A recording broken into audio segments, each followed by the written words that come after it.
So I've been trying to come up with the means to do charge shuttling solid state in order to drive a high side MOSFET or IGBT gate. So I came up with this fairly simple circuit which requires a bit of timing.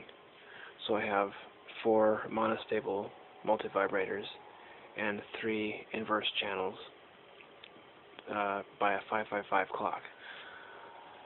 So what happens is in the first state we're charging the capacitor, then we send the base low for the first step. The next step is to close the opto-isolator relay, which stacks everything up, and this diode remains here to prevent the whole thing from collapsing. Now let's take a look at the scope and see what happens.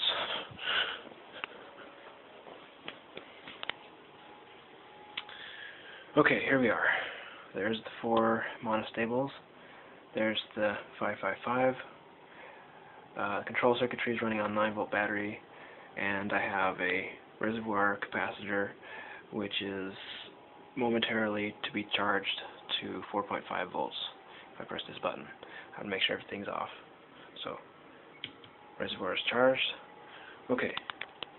Now, the scope is at 5 volts per div, and let's see what happens when I turn on the timer. So that's about 12 volts, give or take 1 or 2.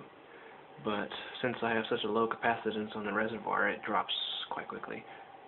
However, the lower part is going to remain there because it's constantly being replenished.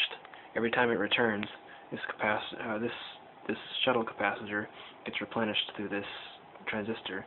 So any current consumed in driving the gate for whatever switching mechanism I use will be replenished with each cycle. Okay, so that's just a little bit of interesting stuff. So let me put it back into a good state and give one last scope shot. Reservoir is charged. There's the opto-isolator. Switching it on. Now you can see while the capacitors are not coupled, the relay is closed at this point, or the relay opens at this point. So everything is just kind of all over the place.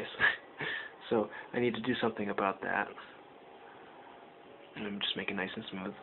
But the intent here is to have this floor being around 200 volts, and then on top of it stacking 12-volt charge in order to run the gate.